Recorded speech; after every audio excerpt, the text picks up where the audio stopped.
Le FC Barcelone qui était donc leader de la Liga avant la 29e journée qui se disputait ce week-end. Le Barça possédait 3 longueurs d'avance sur le Real Madrid, 7 points d'avance sur l'Atlético de Madrid. L'Atlético de Madrid qui était donc sous pression ce week-end. Les Colchoneros qui étaient opposés à l'Espanyol Barcelone. Mauvaise nouvelle pour les joueurs de Diego Simeone qui ont encore perdu des points, à l'inverse du Real et du Barça qui ont enfoncé le clou. Le récit des matchs des cadors du football espagnol avec Babacar Diarra. L'Atlético de Madrid perd à nouveau 2 points ce week-end sur la pelouse de l'Espanyol Barcelone. C'est ce qu'il faut retenir en Espagne dans la course au titre. Cédric Kanté, le Real et le Barça se sont imposés à 9 journées du terme de la saison. L'Atlético a désormais 9 points de retard sur les Blaugrana. Est-ce qu'on peut dire que la course au titre désormais concerne uniquement le Barça et le Real? Oui, monsieur. Oui, non, mais ça a commencé à se dérégler avec cette défaite face à Retafe et puis l'élimination dans les circonstances qu'on connaît. Puis il y a eu la défaite avec le retournement de situation face au FC Barcelone dans un match où il menait 2-0 une bonne partie du match. Donc il n'y a plus rien qui répond. Là, il fait des choix, Diego Simeone, avec des joueurs laissés au repos, mais ils n'ont pas cette marge-là. Malheureusement, ils l'ont plus. C'était l'année pour moi, l'année ou jamais, pour à nouveau être champion. Et là, ils ont gâché trop de points en peu de temps, dans une période qui compte vraiment dans ce championnat. Avec du côté de l'Atlético de Madrid, finalement, la seule consolation, c'est Antoine Griezmann qui entre encore un petit peu plus dans les livres d'histoire de l'Atlético, mais aussi de la Liga. Lui qui disait en 2018 être à la même table que Lionel Messi et Ronaldo, cette fois-ci, il y est en termes de nombre de matchs joués pour un joueur étranger en Liga. Griezmann est devant Lionel Messi avec 521 matchs dans le championnat espagnol, devant Gama, devant Karim Benzema et Rakitic. Antoine Griezmann qui marque la Liga de son empreinte. Et les aficionados espagnols qui doivent en profiter puisque c'est peut-être sa dernière saison à l'Atlético de Madrid. Il dévoilera son choix pour la saison prochaine s'il partira ou non du côté de la MLS et de l'Amérique du Nord. On va vous proposer les prochains rendez-vous en ce qui concerne donc les 3 premiers de la Liga. Ça sera le week-end prochain à l'occasion de la 30e journée avec le Real Madrid qui sera à domicile face à Valence. L'Atlético de Madrid en déplacement dimanche sur la pelouse du Séville FC. Et puis surtout ce gros match, Cédric, ça sera samedi à 19h GMT sur Canal+ Sport 3. FC Barcelone, Betis Séville, les 2 meilleures équipes d'Espagne actuellement. Le FC Barcelone, 9 victoires consécutives. Le Betis, 6 succès d'affilée. Ça, ce sera un match à pas rater. Est-ce que le Betis a le niveau actuellement pour faire chuter le Barça? Bon, on a vu que défensivement, avec leur expérience, ce sera un peu plus dur pour les attaquants du FC Barcelone, mais il y a tellement de ressources. Il y a une telle dynamique du côté des Catalans, surtout à domicile, honnêtement, ça va être compliqué, mais ça va être en tout cas du très très beau football. Joueurs catalans de disputer leur rencontre de la 27e journée. Du coup, de ce match était joué jeudi dernier. C'était à domicile face à Osasuna. Ouais, le FC Barcelone qui en a profité pour s'échapper au classement avec cette victoire en semaine dans ce match en retard de la 27e journée. Plus 3 sur le Real Madrid et plus 7 sur l'Atlético avant cette 28e journée. Le FC Barcelone prend rapidement les rênes dans cette partie avec cette superbe action collective. Et à la conclusion, Ferran Torres, déjà homme fort face à l'Atlético avec son doublé. Lors de la dernière journée, 18e minute de jeu, Dani Olmo obtient un penalty tiré 2 fois puisqu'il a été à retirer. Olmo se fait justice lui-même avant que Robert Lewandowski, lui qui avait démarré sur le banc, ne marque le 3e but du Barça.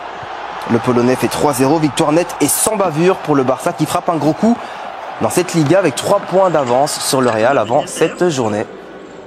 La victoire donc des Catalans qui sont actuellement sur une excellente série. Provisoirement en tête, le Barça recevait Gérone pour le derby catalan. À l'évidence, pas usé par les 90 minutes disputées jeudi face à Osasuna, Lamine Yamal cadre sa première frappe. Mise en évidence par le jeune prodige, Paulo Gazzaniga repousse brillamment cette tête de Ronald Araujo. Mais dans une première période où Barcelone flirte avec les 80% de possession, le gardien argentin doit céder, pas aidé par son défenseur Ladislav Krejci. Une récompense tardive, mais logique pour les Blaugrana, pourtant surpris par le néerlandais Arnaut Danjuma après la pause. Le but du natif de Lagos déclenche la rafale barcelonaise. Plein d'acrobatie, Robert Lewandowski redonne l'avantage au leader. Et la petite poussée, mais quel but! Quel but!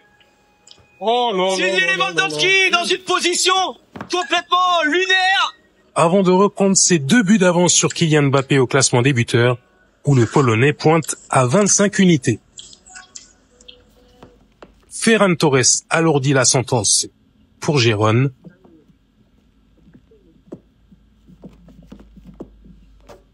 Gazzaniga est dépassé. Le Barça peut célébrer. Le fauteuil de leader reste sa propriété. Le Betis qui est en très grande forme actuellement, on a pu le constater ce soir. C'était l'affiche du grand match en direct sur Canal+ Sport 3. Le Betis qui a enfin battu le voisin du Séville FC dans un derby à domicile. Un derby maîtrisé de fond en comble par le Betis Séville, même si c'est vrai, c'est le FC Séville qui a ouvert le score avec ce long ballon de Badé pour Luque Bacchio. Cet enchaînement, ce contrôle du Belge pour aller servir Vargas qui arrive à toute vitesse, Cédric.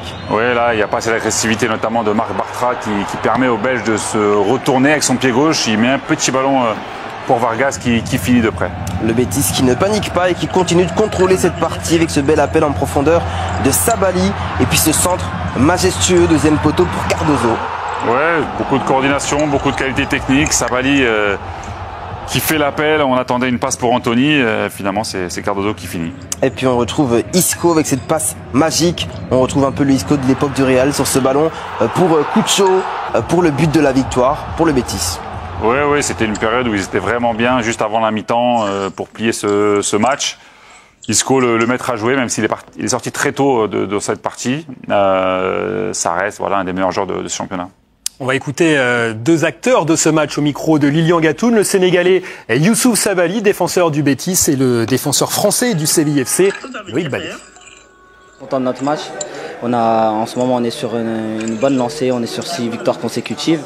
Et ce soir, je pense que c'est une victoire méritée. Justement, qu'est-ce qui a fait, c'était quoi les intentions, le plan de jeu? Qu'est-ce qui a fait que le Betis ce soir a réussi à s'imposer? Je pense que ça ne date pas uniquement de ce soir. Comme je viens de le dire précédemment, on est sur 6 victoires consécutives. En ce moment, on travaille très bien aux entraînements. On a un plan bien précis. Tactiquement, on est super bien et on respecte les consignes du coach pour essayer de gagner. Je pense qu'on a manqué de personnalité. On a à certains moments, quand fallait jouer, on jouait pas, et quand fallait pas jouer, on jouait. Donc, franchement, on est passé à travers ce match. Comme j'ai dit, il faut apprendre et vite relever la tête. Est-ce que ça s'est joué sur cet aspect, Cédric, c'est-à-dire sur la personnalité? On sait qu'un derby, c'est toujours très engagé. Je ne sais pas s'ils avaient les ressources techniques pour faire preuve de plus de personnalité. Ils ont subi le rythme du Betis, ils ont marqué contre le cours du jeu. Pour moi, il leur manquait trop d'éléments. Peut-être si ça avait été à domicile, ça avait pu enflammer un peu plus les choses, mais je pense que c'est plus qu'un problème tactique et d'attitude. C'est vraiment un problème de qualité. On l'avait un petit peu pointé du doigt avant le match. Ça s'est confirmé sur la pelouse où il y a plus de maturité, il y a plus de liens, plus de complémentarité. Il joue pas le même championnat tout simplement. Donc il est évidemment déçu, Badé, parce qu'il sait que c'est un match important pour lui. Des scènes de joie incroyables à l'issue du match pour la première victoire du Betis dans un derby depuis septembre 2018. On va justement retourner à l'Estadio Benito Villamarín et retrouver Samuel Lebé. Samuel, qu'est-ce que vous avez retenu de ce match? Oui, ce que je retiens ce soir de ce match, c'est que d'habitude, lors de derby, il y a un nivellement de valeur. C'est-à-dire le classement apporte peu, mais il y a un match acharné où on se rend coup pour coup. Et là, effectivement, ça n'a pas été le cas. Il y avait trop d'écart entre ces deux équipes.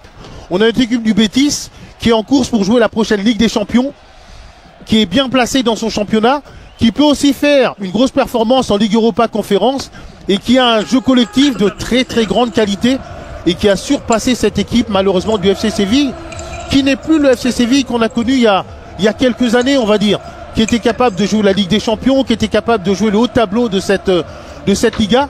Donc il va falloir du temps au FC Séville pour se reconstruire, pour retrouver le haut tableau de cette Liga. Il va leur falloir repenser leur stratégie. Par contre, du côté du Betis, je vais suivre avec attention leur fin de saison parce qu'ils peuvent faire de très très grandes choses. Ils ont un entraîneur de qualité et des individualités qui se mettent au service du collectif. Et l'entraîneur a réussi à remettre d'aplomb, on va dire, un joueur comme Isco qui a un très très grand talent. Le Betis qui peut viser le top 5 de la Liga en fin de saison. Pour cela, il faudra battre notamment Villarreal. Villarreal qui est en grande forme également. Leroy, Villarreal qui affrontait Retafe cet après-midi. Oui, il se déplaçait en banlieue madrilène du côté de Villarreal. Villarreal 5e, juste devant le Betis au classement avant cette 29e journée. Le sous-marin jaune, le premier à frapper dans cette partie avec cette belle action collective et ce ballon de Tajon Buchanan pour Ayoze Perez qui ouvre le score au quart d'heure de jeu. Retafe réagit à la demi-heure avec ce ballon perdu dans la défense de Villarreal. C'est un autre Perez qui marque, Carles Perez qui profite de cette erreur pour égaliser, mais Villarreal reprend la main avec ce but fantastique, Cédric, Tierno Barry. Ouais, Barry qui alterne les périodes où il marque beaucoup, les périodes où il marque un peu moins. Là, il est à l'affût de ce ballon. C'est un très très beau but pour lui. Villarreal, pour moi, c'est un peu comme cette équipe du Betis. Il y a beaucoup d'expérience derrière. Il y a vraiment des joueurs avec une grande carrière au milieu de terrain. Ça joue du beau football. Et puis il y a de la créativité aussi. Il y a de la vitesse, il y a des jambes. C'est une équipe qui est complète. Il n'y a pas que la lutte pour les coupes européennes la saison prochaine, il y a aussi la lutte pour le maintien qui nous intéresse en Liga et on scrute particulièrement le FC Valence qui est en grande difficulté. On en a déjà parlé plusieurs fois cette saison. On suit attentivement cette opération maintien pour les coéquipiers de Mouktar Diakabi qui était à domicile ce week-end face à Majorque et la victoire du FC Valence à domicile à Mestalia 1-0 grâce à ce but de Diego Lopez en début de seconde période. Une victoire précieuse, Cédric, qui permet à Valence de prendre 4 longueurs d'avance sur la zone de relégation. Ça serait dommage quand même de perdre un club de la stature du FC Valence en Liga, mais là, même le maintien est quand même bien engagé maintenant. Oui, c'était pas gagné il y a quelques semaines, il y a quelques mois, quelques temps après les événements. Ils étaient relégables. Ils étaient relégables, on ne donnait pas cher de leur peau, et je pense que mentalement, ils ont fait un gros travail, et c'est vrai qu'on est très content de les voir un petit peu sortis d'affaires. Grand club espagnol, donc le FC Valence, double finaliste de la Ligue des Champions au début des années 2000. On va revoir avec vous, Leroy, tous les résultats de cette journée en Espagne. Peut-être pas tous, il me semble qu'il reste un match à jouer. Ouais, il reste un match à jouer, ce sera demain entre le Celta Vigo et Las Palmas. En attendant, ce qu'on a vécu, c'est déjà la belle victoire de la Sociedad hier face à Valladolid, le match nul de l'Atlético sur la pelouse de l'Espagnol Barcelone, la belle victoire de Real Madrid face à Leganés avec Kylian Mbappé notamment, le FC Barcelone qui s'est également imposé, 0-0 pour l'Atlético face à Osasuna. Et puis vous l'avez vécu tout à l'heure, ce match entre le Betis et le FC Séville remporté par les Verts et Blancs. Au classement, pas de changement dans le top 6 avec le Rayo Vallecano qui grimpe de 2 places. Le Rayo qui est 7e dans ce classement. Et puis vous allez le voir en deuxième partie de tableau, le FC Valence qui gagne une place en étant 15e de ce championnat.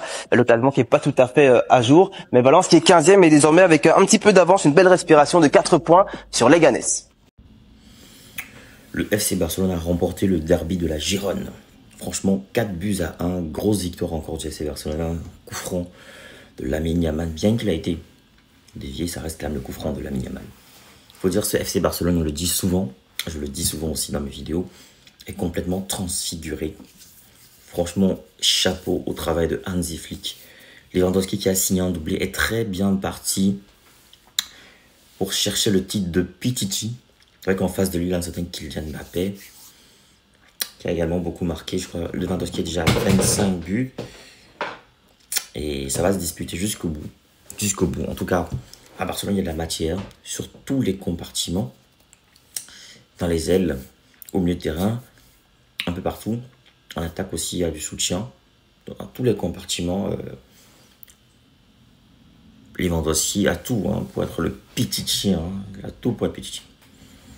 Franchement, il a tout pour être Pichichi. Alors, grosse victoire du FC Barcelone. Il faut toujours saluer ce travail de Hansi Flick. Ce qui met donc le FC Barcelone à 3 points du Real Madrid. Toujours, il conserve donc cet avantage. Le Real devra se battre jusqu'à la fin de la saison pour espérer, c'est pas dévancer le FC Barcelone, qui n'aura pas aussi se louper. Parce que ça n'est que 3 points d'écart. Donc, il suffit d'un seul match pour modifier les choses. Donc, les fans du Barça doivent être très contents. Très content. En tout cas, bravo à vous. De toute façon, cette équipe, elle est incroyable. Franchement, cette transformation inexplicable. On se pose la question de savoir pourquoi est-ce qu'avec Xavi, ça n'a pas marché. Le grand Xavi, qu'on a loué en tant que joueur, pourquoi ça n'a pas marché avec lui? Pourquoi il n'a pas su trouver la mayonnaise? C'est quand même surprenant. C'est quand même surprenant. Waouh. Posez pas la question aussi, vous. Vous voulez créer du contenu qui captive, qui informe. Vous voulez partager votre expérience, votre expertise avec le monde. Vous voulez gagner de l'argent avec ce que vous aimez. Alors, ma formation, elle est pour vous. Cette formation, elle est taillée sur mesure pour vous. Dans cette formation, vous allez apprendre à vous lancer dans la création de contenu, à choisir le bon format, le bon support. Dans ma formation, on apprend à trouver sa niche, on apprend à trouver sa valeur ajoutée, sa proposition unique, sa cible idéale. On apprend plein de choses dans cette formation. Dans ma formation, on apprend à trouver son rythme, on apprend à planifier son contenu, à optimiser son temps tout en restant motivé. C'est une formation accessible à tous, que vous soyez expérimenté, débutant, voilà, que vous vouliez créer du contenu audio, vidéo, écrit ou multimédia. Cette formation, elle est pour vous. Vous devez absolument l'apprendre. Alors cette formation est flexible, vous pouvez la suivre à votre rythme, selon vos disponibilités, vos besoins, vos envies. Elle ne coûte pas cher. 150 € pour tous les résidents en Occident et 75 000 francs pour tous ceux qui résident en Afrique. 75 000 francs CFA seulement. Alors qu'est-ce que tu attends? Souscris rapidement à cette formation parce que les places sont limitées à 50 places maximum et il y aura des formations chaque mois. Chaque formation dure 2 semaines minimum et 1 mois pour ceux qui ont du mal. Il y aura 2 semaines en plus de rémédiation pour essayer d'aider les autres. Alors, appelle ce numéro rapidement et surtout, écris à cet email pour souscrire à cette formation.